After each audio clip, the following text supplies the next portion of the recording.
everyone, welcome to our channel. In today's video, we are going to learn about unpaired t-test. So, unpaired t-test లో మనం use చేసే formula t is equals to modulus x1 bar minus x2 bar divided by s into square root of 1 by n1 plus 1 by n2. Where s is equals to square root of summation x1 minus x1 bar whole square plus summation x2 minus x2 bar whole square divided by n1 plus n2 minus 2. So ఈ formula use చేసి మనం unpaired t test అనేది solve చేస్తాము. Previous వీడియోలో మనం paired t test చూసాం. Okay, if anyone missed that video I'll give that link in the description box. So please go and check it out. Now let us see the unpaired t test. So unpaired t test లో question చూద్దాము. A group of 7 patients, ఇది మనకి 7 అనేది n1, treated with medicine A. Medicine A తో 7 patients ని treat చేస్తే they had and mean weight to be 56 kgs. So 56 kgs అనేది మనకి x1 bar. Mean wait, mean అని ఇచ్చాడు కదా, mean in the sense it is an average అనమాట. With standard deviation 8.22 kg. So ఇక్కడ మనకి స్టాండర్డ్ డీవియేషన్ ఎంత ఇచ్చాడు, సిగ్మా 8.22 kg ఇచ్చాడు. అనదర్ గ్రూప్ ఆఫ్ 9 పేషెంట్స్, ఇంకొక గ్రూప్ లో 9 పేషెంట్స్ ఉన్నారు. వాళ్ళేంటి x2 బార్. x2 బార్ ఎంత వచ్చింది మనకి 9, ఇది n2 అనమాట. నెక్స్ట్ గ్రూప్ లో శాంపుల్ వచ్చేసి n2 9 patients from the same ward of hospital had mean weight. వాళ్ళ మీన్ వెయిట్ ఎంత ఉంది, 45 kgs. This is x2 bar with standard deviation of 8.56. So వీళ్ళకి ఇక్కడ స్టాండర్డ్ డీవియేషన్ వచ్చి 8.56 ఇచ్చాడు. డూ యూ క్లైమ్ దట్, ఇది సిగ్మా 1 అయితే ఇది సిగ్మా 2 అవుతుంది. Okay, do you claim that the medicine increases the weight significantly. So మనల్ని ఏమడిగాడు అంటే ఇక్కడ మెడిసిన్ వల్ల వెయిట్ అనేది ఏమన్నా పెరుగుతుందా అని చెప్పేసి అడిగాడు అనమాట. సో ఇక్కడ కూడా మనకి ఎటువంటి లెవెల్ ఆఫ్ సిగ్నిఫికెన్స్ మెన్షన్ చేయలేదు కాబట్టి we will take alpha as 5%. Okay, now let us set up the null hypothesis and alternative hypothesis. Here null hypothesis H0 will set up like there is no significant difference between the weights after the uses of drug. Medicine use చేసిన తర్వాత కూడా ఎటువంటి change లేదు wait లో అని చెప్పేసి తీసుకున్నాం. అలాగే ఆల్టర్నేటివ్ హైపోథసిస్ ఎలా తీసుకుంటామంటే there is a change, లేదు difference, significant difference between the weights after the uses of drug. Now level of significance alpha is equals to 5%, and here the formula is modulus x1 bar minus x2 bar divided by s by square root of s into square root of 1 by n1 plus 1 by n2, and s की formula వచ్చి summation x1 minus x1 bar whole square plus summation x2 minus x2 bar whole square divided by n1 plus n2 minus 2. Now let us write the given values here. Given x1 bar is equals to 56, n1 is 7 patients, and x2 bar is 45 kgs, 45, n2 is 9. అలాగే మనకి standard deviations కూడా ఇచ్చాడు, s1 and s2. s1 ఎంత ఇచ్చాడు అంటే 8.22 and s2 is 8.56.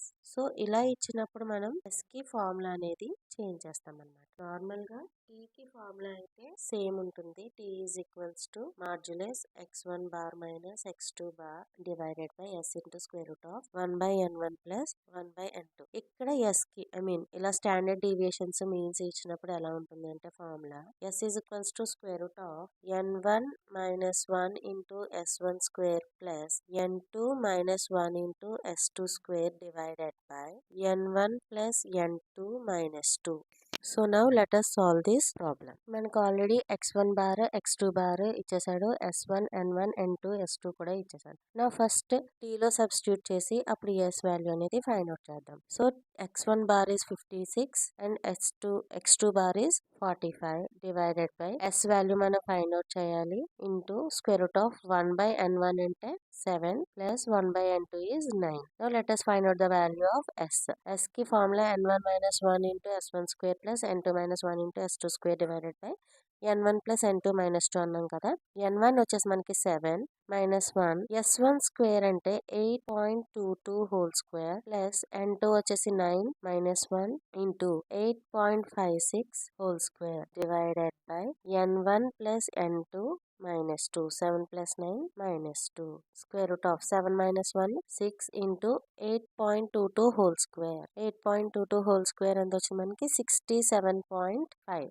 67.5 plus n2 minus 1 అంటే 8 into 8.56 whole square చేయాలి. 8.56 whole square. 73.27. 73.3 divided by 7 plus 9, 16. 16 minus 2, 14. That is equals to square root of 6 into 67.5 ఎంత వచ్చింది 405. 405 plus again 8 into 73.3 586.4 divided by 14. ఈ రెండు add చేస్తే మనకి ఎంత వస్తుంది value 586.4 plus 405. We got 991.4.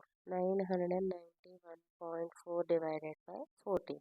70.81. That is equals to square root of, we got 991.4 divided by 14, we got 70.81. దీనికి ఇప్పుడు స్క్వేర్ రూట్ చూడాలి. 70.81 కి square root 8.41. 8.41. This is the value of S. Now let us substitute this in 56 minus 45, 9 divided by S value వచ్చేసి మనకి 8.41 square root of 1 divided by 7. 1 divided by 7, we got 0.14.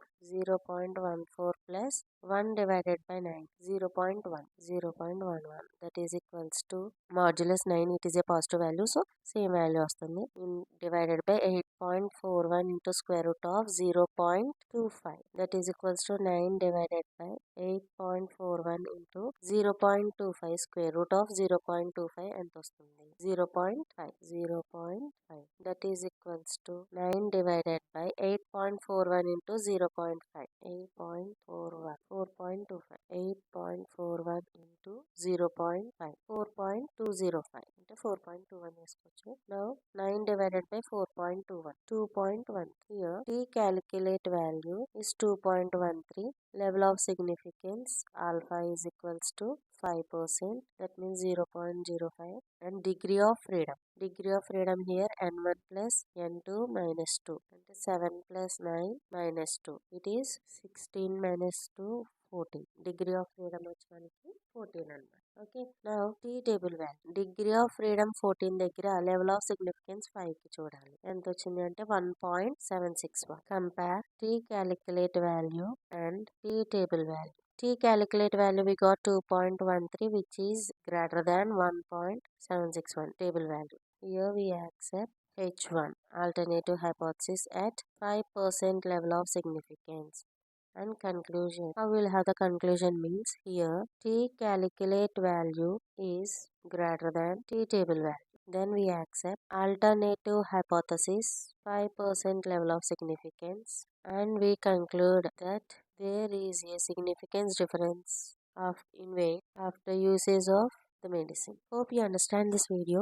If you have any doubt, please do comment in the comment section. If you like this video, please do like, share and subscribe to our channel. Bye.